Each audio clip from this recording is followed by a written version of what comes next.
نحمده ونصلي على رسوله الكريم اما بعد فاعوذ بالله من الشيطان الرجيم بسم الله الرحمن الرحيم رب اشرح لي صدري ويسر لي امري واحلل عقدة من لساني يفقهوا قولي ربنا زدنا علما۔ آج ہے کتاب آداب السفر، باب استحباب الخروج یوم الخمیس واستحبابه اول النہار۔ سفر کے آداب، جمعرات کے دن اور دن کے پہلے حصے میں سفر کے لیے روانہ ہونے کے مستحب ہونے کا بیان۔ وعن کعب بن مالک رضی اللہ عنہ ان النبی صلی اللہ علیہ وسلم خرج فی غزوة تبوک یوم الخمیس وکان یحب ان یخرج یوم الخمیس، متفق علیہ۔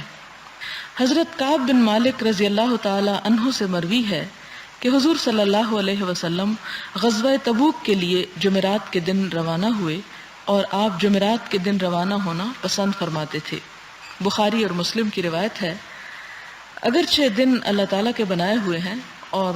تمام دنوں کی اپنی اپنی اہمیت ہے، جس طرح جمعے کے دن کی عبادت کے اعتبار سے بہت فضیلت ہے،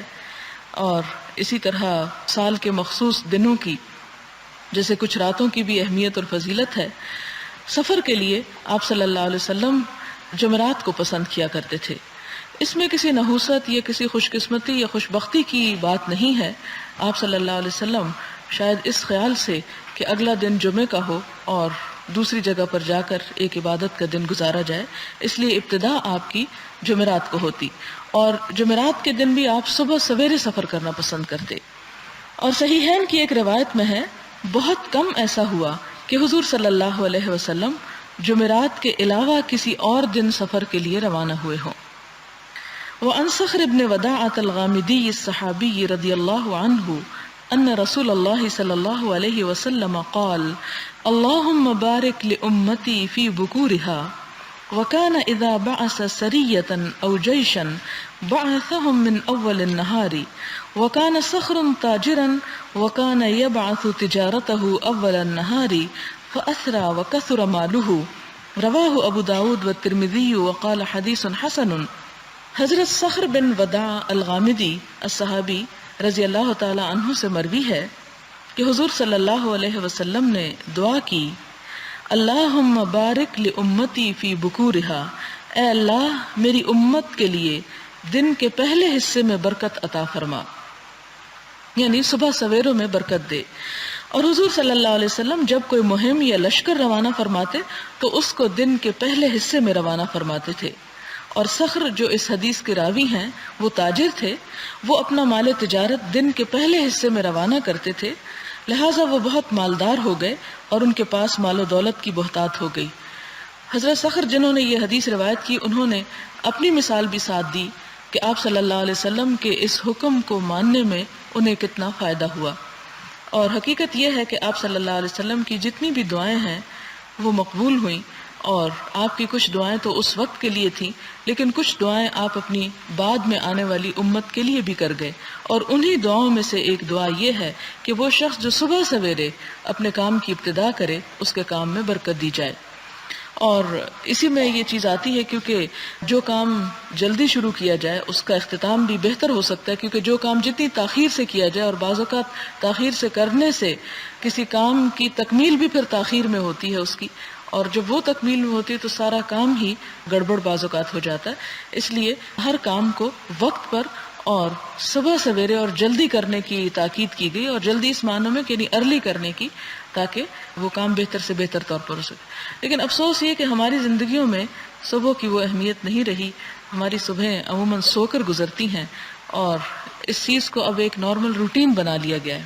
حالانکہ صبح کی نماز، فجر کی نماز پڑھنے کا مطلب ہی یہ ہے، اور نہ صرف یہ کہ انسان، بلکہ آپ دیکھیں کہ جتنے بھی جانور ہیں، جتنے بھی چرندے پرندے، ہر طرح کی مخلوق جو ہے، حتیٰ کہ کیڑے مکوڑے جو ہیں، وہ بھی اپنے بلوں میں صبح کی روشنی کے ساتھ جاگ اٹھتے ہیں، اور انسان کے لیے ان سب چیزوں میں ایک بہت بڑا سبق ہے۔ آپ دیکھیں کہ پھول رات کو کس طرح سو جاتے ہیں، اور صبح کی جب روشنی اٹھتی ہے تو اس کے ساتھ ہی پھول بھی کھلنا شروع کر دیتے ہیں، تو گویا ساری کائنات جو ہے وہ اپنے کام میں، اپنے عمل میں مصروف ہو جاتی ہے۔ اسی طرح انسان کے لیے بھی یہی چیز پسند کی گئی کہ وہ صبح ہونے کے بعد اپنے کام کو روانہ ہو جائے۔ اسی طرح قرآن پاک میں بھی اللہ تعالیٰ نے فرمایا کہ وَجَعَلْنَا النَّهَارَ مَعَاشًا، کہ دن کو ہم نے کام کرنے کا وقت بنایا۔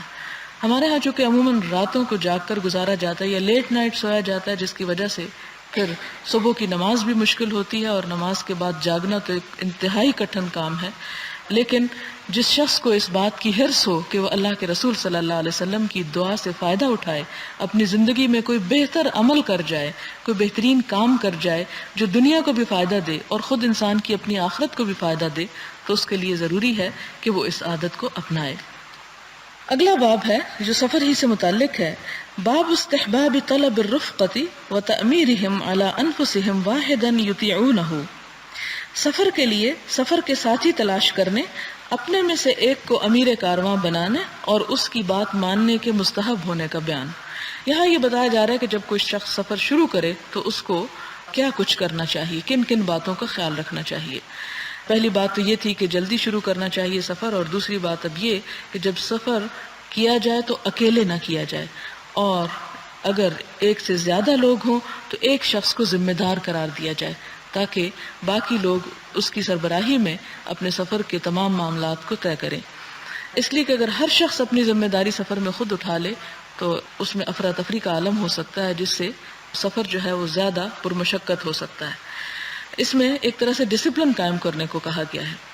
ان تمام احادیث کو پڑھ کر آپ یہ بات اچھی طرح محسوس کریں گے کہ حضور صلی اللہ علیہ وسلم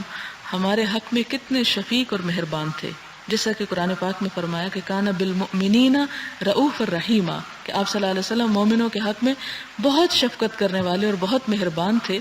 اور ہمیں جس طرح والدین اپنے بچوں کو چھوٹی چھوٹی بات سمجھاتے ہیں، اسی طرح آپ صلی اللہ علیہ وسلم نے اپنی امت کے لوگوں کے لیے، یہ نہیں کہ دوسرے لوگ اس سے فائدہ نہیں اٹھا سکتے، لیکن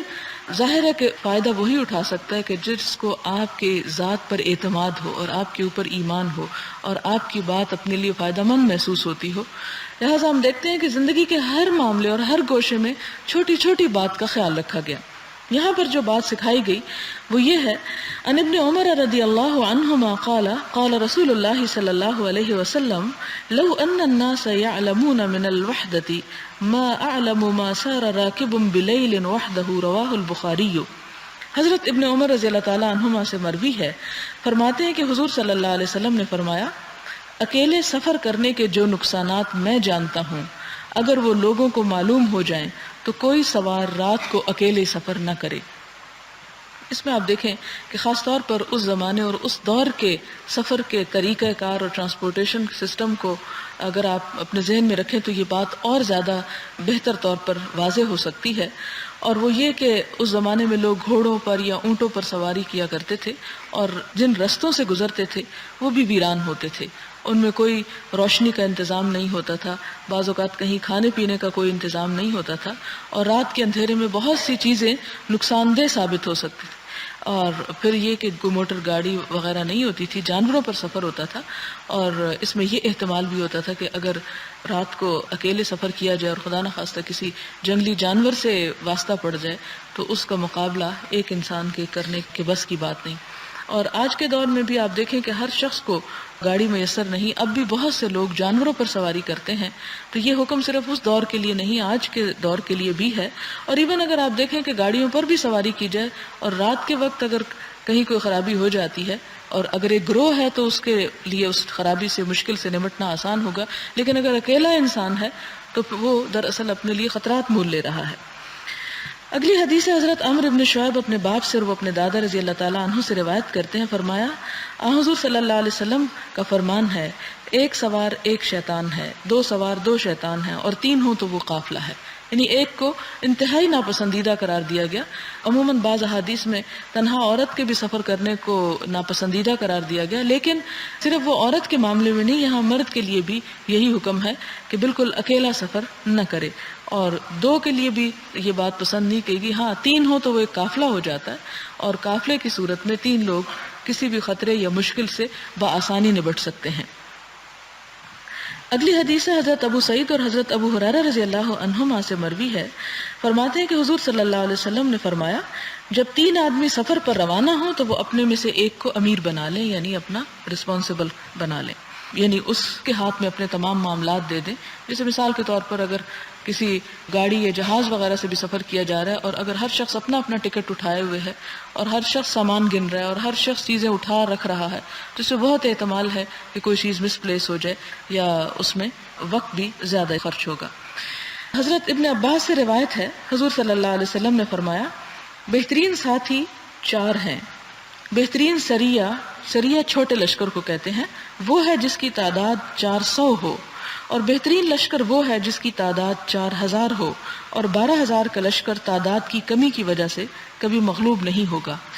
یہاں پر عام سفر کے لیے فرمایا کہ 4 لوگوں کا قافلہ ہو تو وہ بہترین قافلہ ہے، یعنی کہیں پر بھی جانے کے لیے۔ اور پھر خاص طور پر آپ یاد رکھیں اس زمانے کے ان پرخطر سفروں کو ذہن میں رکھتے ہوئے اس بات کو سمجھنے کی کوشش کریں۔ اور دوسری طرف بہترین سریہ لشکر، اور لشکر بھی آپ کو معلوم ہے کہ اس دور میں جنگ جو تھی وہ آمنے سامنے ہوتی تھی اور فردن فردن ہوتی تھی، اس لیے اگر چھوٹا لشکر کہیں بھیجنا ہو تو اس کی تعداد کم از کم 400 ضرور ہونی چاہیے تاکہ وہ کسی نرغے میں نہ پھنس جائیں اور دشمن کا شکار نہ ہو جائیں، یعنی 400 لوگ جو ہیں وہ بہترین طریقے پر مقابلہ کر سکتے ہیں۔ اور بہترین لشکر یعنی بڑا لشکر جو ہے اس کی تعداد 4000 ہے، اور 12000 کا لشکر اگر ہو تو وہ بہت ہی اچھا ہے، اس میں کامیاب ہونے کے امکانات اور زیادہ ہیں۔ ہمیں یہ حدیث شاید تھوڑی سی اجنبی لگ رہی ہو، اس کی بات یہ کہ حضور صلی اللہ علیہ وسلم کی جو جنگی اسٹریٹجی تھی اور آپ کی جو جنگی حکمت عملی تھی اس پر کئی کتابیں لکھی جا چکی ہیں، اور یہ فگرز ہمیں دیکھنے میں جس طرح معلوم ہو رہے ہیں کہ یہ بس ایسے ہی شاید آپ نے بول دیا ہوگا 400 اور 4000، ان کے پیچھے بہت کچھ کہا گیا ہے کہ اس میں کیا حکمت تھی کہ آپ نے ایک مخصوص تعداد کو بہترین قرار دیا۔ اگلا باب ہے چلنے، پڑاؤ کرنے، رات گزارنے اور سفر میں سونے کے آداب، اور رات کو چلنے، چوپاؤں کے ساتھ نرمی برتنے، ان کی مصلحت کا خیال رکھنے،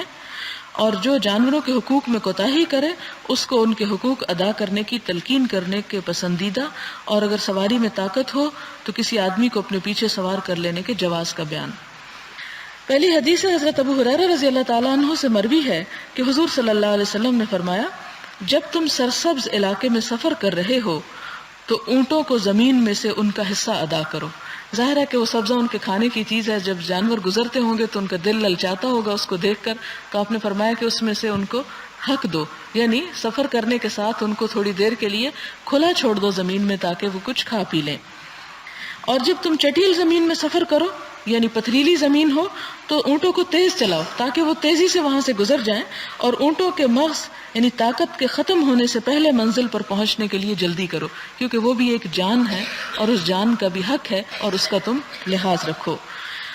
اور پھر جب تم رات کے لیے پڑاؤ کرو یعنی راستے میں کہیں رکنے کی ضرورت پیش آ جائے تو راستے سے ہٹ کر پڑاؤ کرو، عین سڑک کے اوپر مت لیٹ جاؤ، کیونکہ وہ چوپاؤں کے راستے اور رات کو کیڑے مکوڑوں کی پناہ گاہیں ہیں، یعنی مخصوص جگہوں پر ہی انسان کو قیام کرنا چاہیے، ایسی جگہوں پر رات کو نہیں رکنا چاہیے کہ جہاں انسان کو درندوں کے خطرات ہوں یا کیڑے مکوڑوں کا خطرہ ہو۔ اس میں آپ دیکھتے ہیں کہ انسان کو توکل کا بھی طریقہ بتایا گیا کہ جب انسان کسی بھی کام کو کرنے لگے تو صرف یہ نہ سوچے کہ میں تو کر رہا ہوں اور میری حفاظت اللہ کے ذمہ ہے، نہیں، آپ صلی اللہ علیہ وسلم نے فرمایا اعقل و توکل، پہلے اپنی سواری کو باندھو، اپنا انتظام کرو اور اس کے بعد بھروسہ کرو، توکل کرو۔ پھر اسی طرح آپ صلی اللہ علیہ وسلم نے یہ بھی جو فرمایا کہ اونٹوں کو ان کا حق دو، تو اس کا مطلب یہ ہے کہ ان کو آہستہ اور نرمی سے چلاؤ تاکہ وہ چلتے چلتے چر سکیں، یعنی ایک تو اس کا معنی یہ ہے کہ اونٹ کھول دو تاکہ وہ کچھ دیر کے لیے چر سکیں، ان کو بیچ میں وقفہ دو آرام کا، اور دوسرا معنی یہ بھی ہے کہ اگر سبزے کے اوپر سے اونٹ گزر رہا اور وہ زمین پہ منہ مارنا چاہے تو اس کی رفتار جو ہے وہ کم کر دو تاکہ وہ کچھ جاتے جاتے کھا بھی سکے،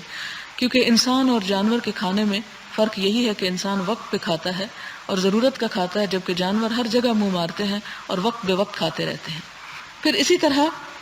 اگلی حدیث ہے حضرت ابو قتادہ رضی اللہ تعالی عنہ سے مروی ہے، فرماتے ہیں حضور صلی اللہ علیہ وسلم جب سفر پر ہوتے اور رات کو پڑاؤ فرماتے یعنی رکتے کہیں پر تو اپنے دائیں پہلو پر لیٹ جاتے، اور اگر آپ صبح سے ذرا پہلے پڑاؤ کرتے تو اپنا ہاتھ کھڑا کرتے اور سر کو ہتھیلی پر رکھتے۔ اس میں حکمت کیا ہے کہ جب رات کو لیٹتے تو دائیں پہلو پہ لیٹتے، گویا آپ سونے کی تیاری کر رہے ہیں اور سو جاتے، لیکن جب آپ صبح سے ذرا پہلے یعنی نماز کا وقت قریب ہوتا تو پھر گہری نیند نہ سوتے بلکہ سوتے وقت اپنا ہاتھ کھڑا کرتے، اور ہاتھ کھڑا کرنے سے مراد یہ ہے کہ جیسے اپنا سر اس جگہ پر رکھ لیا جائے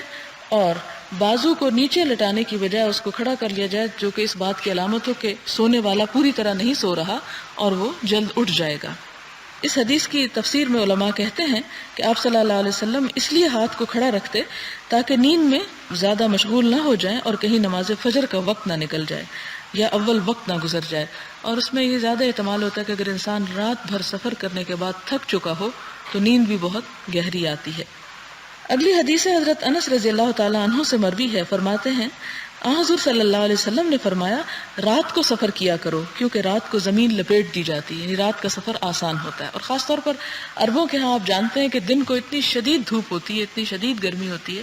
کہ اس میں انسان خود بھی نڈھال ہو جاتا ہے اور جانور بھی نڈھال ہو جاتے ہیں۔ اور اس کے علاوہ یہ ہے کہ دن میں بے شمار ادھر ادھر چیزیں نظر آتی رہتی ہیں جس کے لیے انسان کبھی کسی طرف توجہ کرتا ہے کبھی کسی طرف۔ اسی طرح جانوروں کو جب راستے میں کوئی کھانے پینے کی چیز نظر آ جائے تو وہ رک جاتے ہیں،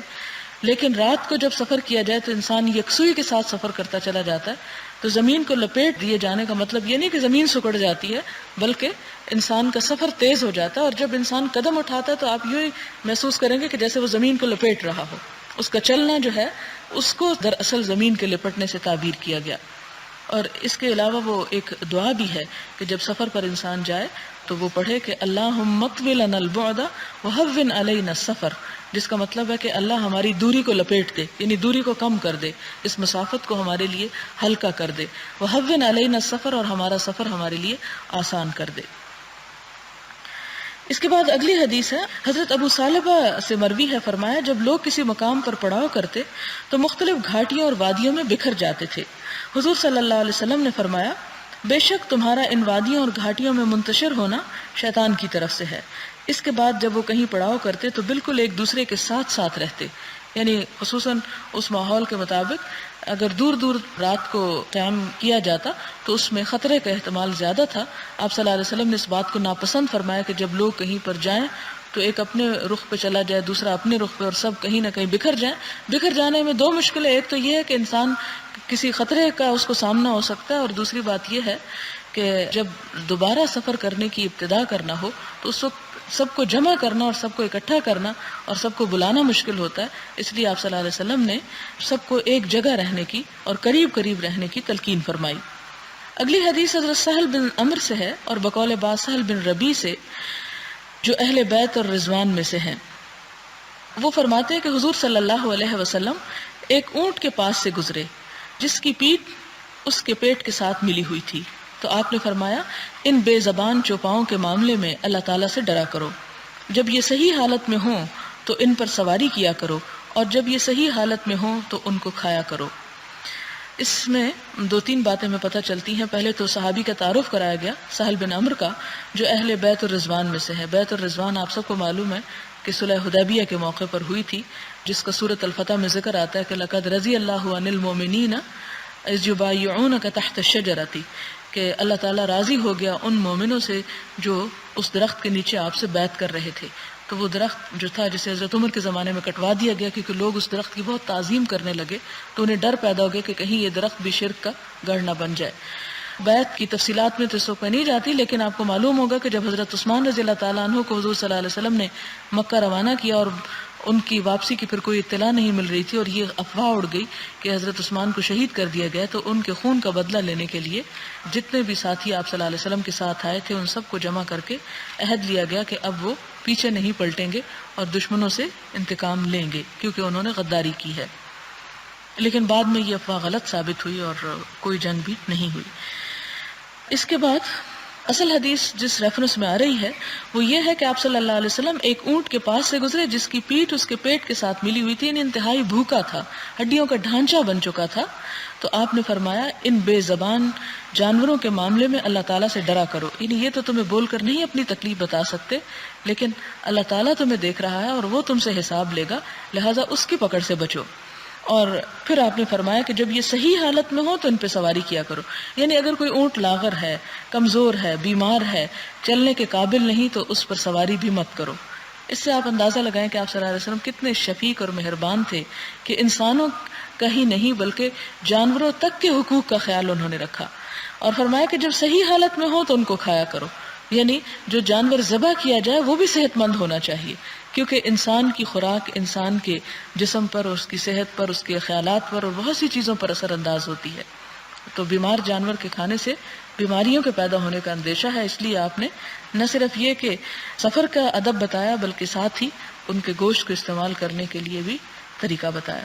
کہ کس حالت میں اور کب استعمال کیا جائے. اگلی حدیث حضرت ابو جعفر عبداللہ بن جعفر رضی اللہ تعالی عنہما سے مروی ہے. فرمایا ایک روز حضور صلی اللہ علیہ وسلم نے مجھے اپنے پیچھے سوار کر لیا اور مجھ سے ایک راز کی بات فرمائی جو میں کسی کو نہیں بتاتا. حضور صلی اللہ علیہ وسلم قضاء حاجت کے لیے کسی بلند اونٹ یا کھجوروں کے جھنڈ یعنی باغ کے پردے میں تشریف لے جانا زیادہ پسند فرماتے تھے. حضور صلی اللہ علیہ وسلم ایک انصاری کے باغ میں داخل ہوئے، اور مسلم نے تو اسی طرح حدیث مختصر روایت کی، اور برقانی نے مسلم کی اسناد سے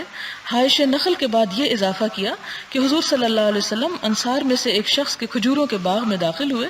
وہاں ایک اونٹ تھا. جب اس نے حضور صلی اللہ علیہ وسلم کو دیکھا تو وہ بلبلا اٹھا، اس کی آنکھوں سے پانی بہہ نکلا. حضور صلی اللہ علیہ وسلم اس کے پاس تشریف لے گئے اور اس کی کوہان اور اس کے سر کے پچھلے حصے پر ہاتھ پھیرا. وہ اونٹ پرسکون ہو گیا. حضور صلی اللہ علیہ وسلم نے فرمایا اس اونٹ کا مالک کون ہے؟ یہ اونٹ کس کا ہے؟ ایک انصاری جوان حاضر ہوا اور اس نے عرض کیا یا رسول اللہ صلی اللہ علیہ وسلم یہ اونٹ میرا ہے. آپ نے فرمایا کیا تو اس بے زبان جانور کے بارے میں اللہ تعالیٰ سے نہیں ڈرتا جس نے تجھے اس کا مالک بنایا؟ وہ میرے سامنے شکایت کر رہا ہے کہ تو اس کو بھوکا رکھتا ہے اور اس کو تھکا دیتا ہے. اس سے آپ اندازہ لگائیں کہ آپ صلی اللہ علیہ وسلم کو جانوروں سے کتنی محبت تھی اور جانور بھی آپ سے کتنے مانوس تھے.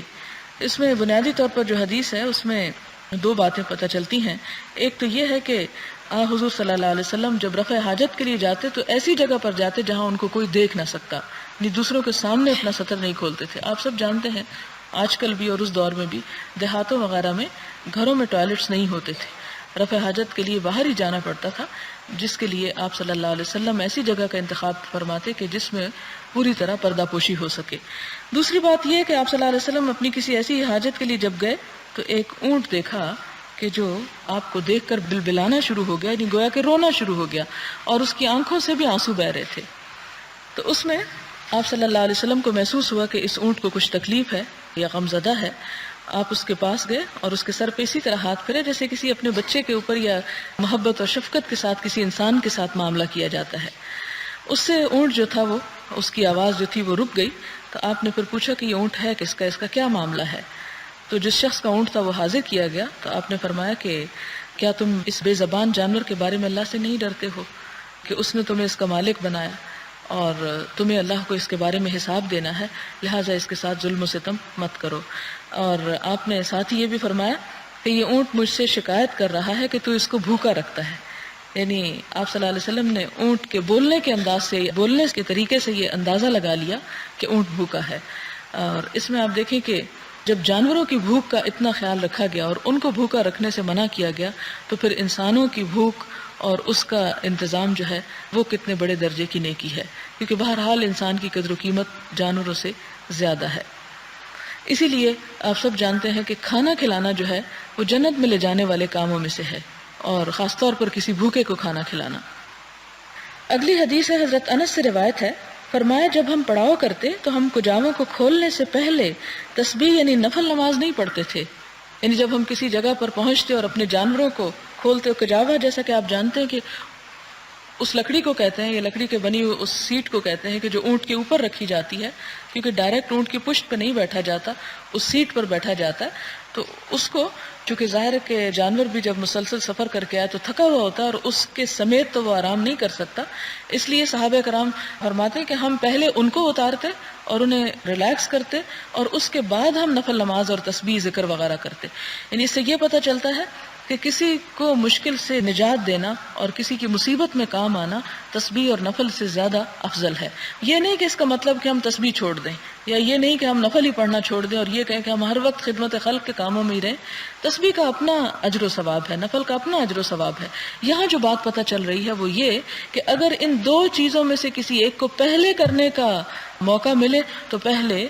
جانوروں کی خدمت کی جائے اور اس کے بعد ذکر کیا جائے. یعنی اللہ تعالیٰ کی عبادت اور اس کا نام تو کسی وقت بھی لیا جا سکتا ہے، لیکن اگر ایک چیز تکلیف میں ہے تو اس کی تکلیف کو دور کیے بغیر اگر انسان صرف یہی کام کرتا رہے تو وہ اتنے زیادہ ثواب کے باعث نہیں ہے. جیسا کہ آپ جانتے ہیں کہ ایک عورت نے ایک بلی کو بھوکا باندھے رکھا اور بلی کو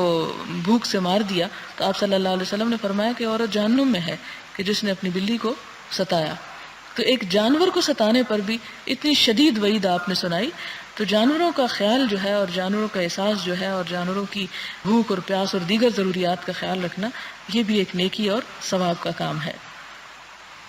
اس کے بعد اگلا باب ہے باب اعانت الرفیق، دوست کی مدد کرنے کا بیان، کہ سفر میں جو ساتھی ہوتے ہیں ان کا خیال رکھنا چاہیے اور ان کو اگر کسی چیز کی ضرورت ہے تو اس ضرورت کو پورا کرنا چاہیے. آپ سب جانتے ہیں کہ قرآن پاک میں زکوٰۃ کے اور صدقات کے جہاں مصارف کا بیان ہے کہ کہاں کہاں دی جائے، وہاں ہر موقع پر آپ نے وابن السبیل کا ذکر ضرور پڑا ہوگا کہ مسافروں پر بھی خرچ کی جائے. مسافر اپنے گھر میں خواہ کتنا ہی مالدار کیوں نہ ہو، اگر سفر کی حالت میں وہ کنگال ہو گیا ہے یا اس کے پاس کوئی پونجی نہیں ہے تو اس صورت میں زکوٰۃ تک کے مال سے اس کی مدد کی جا سکتی. ہاں یہ الگ بات ہے کہ جب وہ اپنے سفر سے لوٹے تو اتنے پیسے صدقہ کر دے، اور اگر نہ بھی کرے تو اس پر گناہ نہیں ہے. یہاں پر ہم دیکھتے ہیں کہ اس موضوع کے متعلق بہت سی احادیث ہیں. یہاں پر سب سے پہلی حدیث یہ ہے کہ واللہ فی عون العبد ما کان العبد فی عون اخیہ، اور پھر فرمایا کہ کل معروف صدقہ واشباہہما. حضور صلی اللہ علیہ وسلم کا فرمان ہے اللہ تعالیٰ بندے کی مدد کرتا رہتا ہے جب تک بندہ اپنے بھائی کا مددگار رہتا ہے. یعنی جو انسان انسانوں کی مدد کرتا ہے اللہ تعالیٰ اس کی مدد فرماتا ہے. اور پھر فرمایا کہ ہر نیکی صدقہ ہے. یعنی صدقہ صرف یہ نہیں کہ انسان پیسہ خرچ کرے، وہ تو ہے ہی صدقہ، لیکن کسی قسم کی کوئی بھلائی جب انسان دوسرے کے ساتھ کرتا ہے تو وہ بھی ایک طرح سے صدقہ شمار ہوتا ہے. اور اس میں کسی بھولے ہوئے کو رستہ دکھا دینا، کسی کو اپنی سواری پر سوار کر لینا، کسی کو کھانا کھلا دینا، کسی کو ہسپتال میں دکھا دینا، کسی کی تیمارداری کر دینا، کسی بہرے کو اونچا بول کے سنوانا، یعنی کسی انسان کی کسی بھی طرح کوئی مدد جو انسان کر سکتا ہے اس تمام چیز کو صدقہ شمار کیا گیا. حضرت ابو سعید خدری رضی اللہ تعالی عنہ سے مروی ہے، فرمایا ہم سفر میں تھے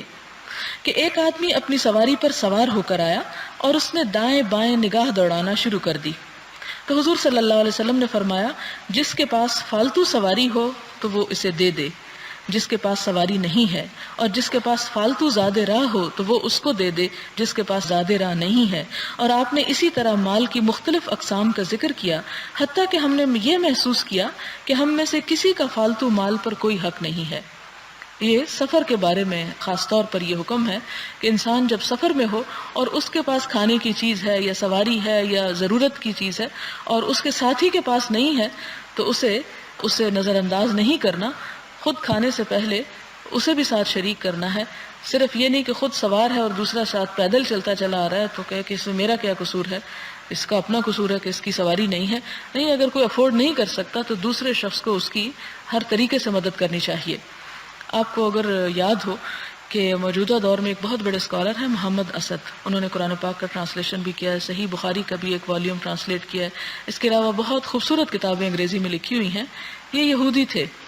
اور پھر مسلمان ہوئے، اللہ تعالیٰ نے اسلام کی نعمت انہیں عطا کی. وہ اپنی جو ببلیوگرافی ہے یا اسی قسم کی کتاب، اس میں اپنے مسلمان ہونے کا جو واقعہ لکھتے ہیں اس میں ایک چھوٹا سا قصہ اس میں ذکر کرتے ہیں. وہ یہ کہتے ہیں کہ اسلام کے بارے میں میری محبت میرے دل میں کیسے پیدا ہوئی یا اسلام سے میں قریب کس طرح ہوا. اس میں ایک واقعہ وہ یہ کہتے ہیں کہ میں اردن سے عقبہ سے مصر کی طرف ریڈ سی کے ذریعے جا رہا تھا تو جہاز میں سوار تھا. جہاز میں مختلف طرح کے لوگ تھے، ہلا گلا تھا، کوئی کھا پی رہا تھا، کوئی کچھ کر رہا تھا، اور میرے سامنے والی سیٹ پر ایک بدو بھی سوار تھا. بدو یعنی کوئی عرب تھا.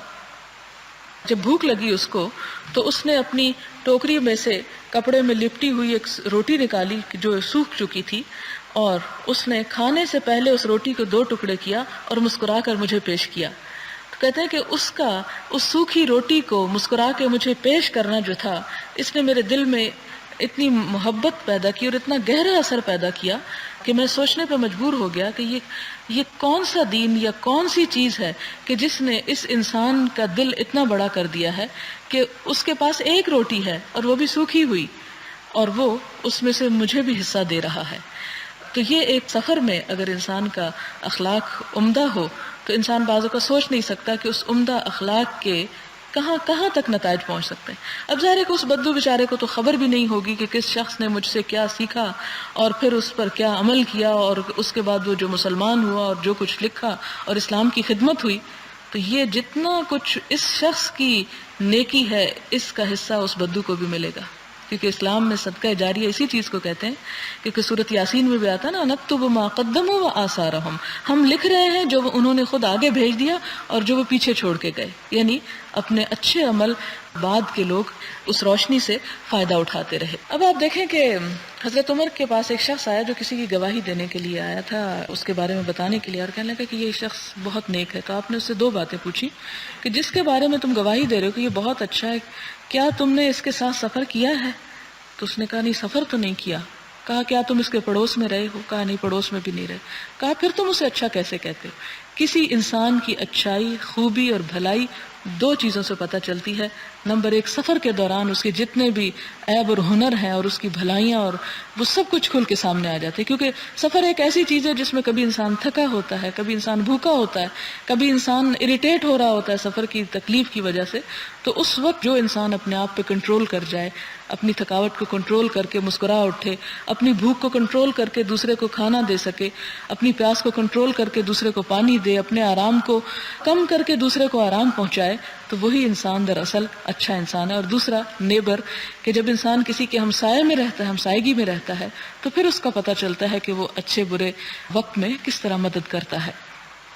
تو اس میں بھی آپ دیکھیں کہ خاص طور پر سفر، لیکن افسوس کے ساتھ کہنا پڑتا ہے کہ ہمارے ہاں سفر یہ ہے کہ کسی بھی جہاز پر یا کسی بس پر یا کسی سواری پر سوار ہوتے لوگوں کو آپ دیکھ سکتے ہیں کہ ہر شخص ایک دوسرے سے پہلے بھاگ رہا ہوتا ہے کہ وہ جا کر سب سے پہلے اچھی سیٹ لے لے۔ ریسنٹلی مجھے سفر کرنے کا اتفاق ہوا اور دیکھ کر انتہائی تکلیف ہوئی کہ جس وقت پاکستان میں جہاز لینڈ کیا تو اس وقت ایئر ہوسٹس جو برٹش تھی، وہ بیچاری چیخ چیخ کر کہہ رہی ہے کہ جب تک جہاز نہ رک جائے آپ لوگ اپنی سیٹوں پہ بیٹھے رہیں، اور سوائے ہم دونوں کے اور چند لوگ، دو چار کوئی اور ہوں گے، آپ یقین کریں کہ پورے کے پورے لوگ، جہاز ابھی ہلکا ہلکا چل ہی رہا تھا، وہ سب کھڑے ہو کے فوراً اپنا سامان نکالنے لگے، اور یوں ایک ہنگامہ اور عالم بدتمیزی تھا کہ شرم سے نگاہیں جھک گئی کہ ہمارا قومی کردار کیا ہے اور ہم کس طرف جا رہے ہیں۔ یعنی جہاز رکے گا، سب کو اترنا ہے، وہ دوبارہ واپس اس میں نہیں لے جائیں گے آپ کو، اس میں سے آپ کو نکلنا ہی ہے۔ اور پھر یہ کہ جب آپ نکلیں گے تو آپ کو بس بھی مل جائے گی، اور بس سیٹوں والی نہیں ہے کہ سب بیٹھیں گے، آپ کو بہرحال کھڑے ہی ہونا ہے، اور پھر آپ کو آگے بھی جانا ہے، اور سب نے اسی قطار سے نکلنا ہے، اگر 5 منٹ آگے کیا اور پیچھے کیا۔ لیکن ایک عالم بدتمیزی ہوتا ہے، اتنی تکلیف ہوتی ہے، اور پھر جو ہی سیڑھی لگی دھڑ دھڑ لوگ نیچے اترے، اور کوئی بس موجود نہیں تھی، پورے وہ رن وے کے اوپر گٹھڑیاں اٹھائے سب اس طرح ایک نظارہ پیش کر رہے تھے کہ، اور پھر جو ہی بس آئی تو پھر وہی دھکم پیل، اور پھر جب بس میں بیٹھے تو لوگوں نے، کسی نے ایک یعنی شخص خود بیٹھا ہے اور ادھر بھی اپنا سامان سیٹ پہ رکھا ہوا ہے اور ادھر بھی رکھا ہوا ہے اور لوگ کھڑے ہیں۔ تو یہ ہمارے ایک یعنی یہ کون سا اسلامی اخلاق ہے؟ یعنی یہ کس قسم کا کہ ہم اپنے بارے میں اتنے خود غرض ہیں، اتنے حریص ہیں، حالانکہ ہمارا اخلاق اور کردار تو وہ ہونا چاہیے کہ اگر کوئی بڑا ہے، کوئی بوڑھا ہے، کوئی بچہ ہے، کوئی عورت ہے، کوئی ضرورت مند ہے، تو ہم آنکھیں کھول کر رکھیں کہ کہیں وہ ہماری مدد کا محتاج تو نہیں، اور ہم اٹھ جائیں اور اس کو بٹھائیں۔ لیکن چونکہ ہم صرف کلمہ پڑھ کے مسلمانوں کے گھر پیدا ہو گئے اور زبردستی کلمہ پڑھوا دیا گیا ہمیں، اس سے آگے ہمیں کیا خبر کہ ہم کس رسول کی امت ہیں صلی اللہ علیہ وسلم، اور ہمارے اوپر کیا اخلاقی تقاضے ہیں۔ ہمارا اخلاق تو غیروں نے لے لیا اور ہم خالی ہاتھ رہ گئے۔ تو صرف باتیں کرنے سے کچھ نہیں بنتا جب تک ہم کچھ کر کے نہ دکھائیں، جیسا کہ قرآن پاک میں بھی آتا ہے کہ الیہ یصعد الکلم الطیب والعمل الصالح یرفعہ، کہ اللہ تعالیٰ کی طرف بلند ہوتے ہیں اچھے کلمات، لیکن عمل صالح ان کو اٹھا کے اللہ تعالیٰ کے حضور پیش کرتا ہے۔ گویا عمل صالح ایک ڈش ہے کہ جس میں کوئی چیز رکھ کر پیش کی جاتی ہے، تو ہماری باتیں اور ہمارا ذکر اور ہماری باقی چیزیں کوئی فائدہ نہیں دیں گی جب تک ہم عملی کردار جو ہے وہ پیش نہیں کرتے۔ تو یہاں پر آپ صلی اللہ علیہ وسلم نے صرف ایک شخص کی نظروں سے بھانپ لیا کہ اس کو کیا چاہیے، کہ آپ صلی اللہ علیہ وسلم سفر کے لیے تیار تھے، ایک شخص آیا اور وہ ادھر ادھر دیکھ رہا ہے، تو آپ نے یہ نہیں کہا کسی کو اچھا فلاں تم اس کو بٹھا لو، آپ نے فوراً سب کے لیے ایک حکم عام دیا اور فرمایا کہ جس شخص کے پاس فالتو سواری ہو وہ اسے آفر کرے کہ جس کے پاس سواری نہیں ہے، اور جس کے پاس فالتو زیادہ رہا ہو، یعنی کھانے پینے کی چیزیں جس کے پاس زیادہ ہیں یا استعمال کی چیزیں جس کے پاس زیادہ ہیں وہ دوسرے کو دے۔ اور اسی طرح آپ نے مختلف قسم کی چیزوں کا ذکر کیا، یعنی روایت میں صرف 2 چیزیں آتی ہیں، ایک سواری اور ایک زیادہ رہا، لیکن آپ نے کھانے پینے کی اور ڈیٹیل کے ساتھ بہت سی چیزوں کا ذکر فرمایا کہ جس کے پاس یہ ہے وہ اس کو دے جس کے پاس نہیں ہے، یعنی سب مل کر ایک فیملی کی طرح ٹریول کریں اور ایک دوسرے کا خیال رکھتے ہوئے سفر کریں، تاکہ سفر جو ہے